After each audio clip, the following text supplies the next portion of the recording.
Welcome back. Israeli jets hit what it calls terror targets in Gaza after rockets were fired toward Israel. Take a look.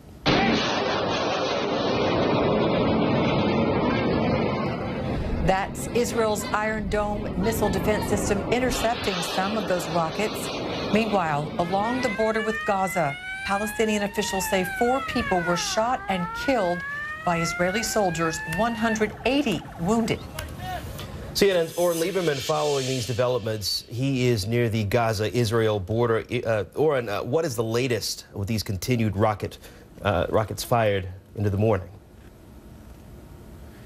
George, that rocket fire continues to this hour, both in northern Gaza, near where we're standing right now. We're just outside of northern Gaza, and in southern Gaza as well. Just an hour ago, rocket alerts, the red alerts here went off very close to where we're standing, as well as along southern Gaza. The Israeli military, in response, carrying out a number of airstrikes.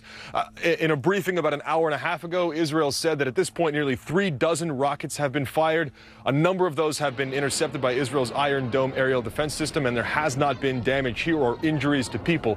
In response, Israel has carried out a series of nearly 100 airstrikes, targeting not only a tunnel but also advanced weapons manufacturing sites and what they have described as terrorist sites and military sites belonging to Hamas and other militant groups inside of Gaza. This escalation that we saw last night, it is still going on. There may be behind-the-scenes efforts to try to get both sides back from the brink. If so, we have not yet seen the fruits of this efforts. It has been a tense, long night, and that continues into this morning here. George. Oren, Israel holds Hamas responsible, but is there a better sense of who is behind this? In the briefing we had with the IDF spokesperson, Lieutenant Colonel Jonathan Conricus, he pointed the finger directly at Palestinian Islamic Jihad. That's arguably the second biggest militant group in Gaza, although much smaller than Hamas, and it is effectively a proxy of Iran, or at least funded by Iran. Israel says it is Palestinian Islamic Jihad, or PIJ as they're called, in coordination with the Al-Quds force of Iran's Revolutionary Guard that are firing these rockets. They say those messages are coming through Damascus, and they've seen a clear link to those messages. That's a rare statement coming from the Israeli military to point the finger squarely at PIJ.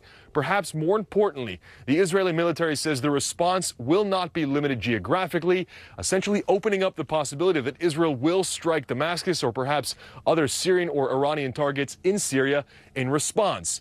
That, in and of itself, is an incredibly rare statement from the Israeli military, which rarely acknowledges strikes in Syria and certainly never, or at least not to my memory, ever gives warning that it may carry out those strikes in advance. George? All right, Oren, given where things are now, where could things go from here?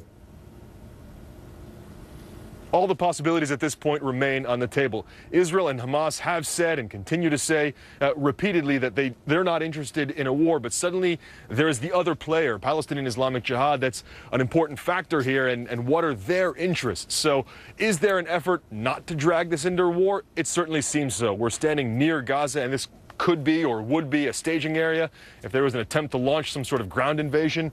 And you simply don't see that here. So although there is the fire, the rocket fire, and the response that we've seen here, it has not gone beyond that, at least not yet. And that's an important point to make, George. Near the Gaza-Israel border, CNN correspondent Oren Lieberman on the story. Thank you so much for the reporting. We'll keep in touch with you.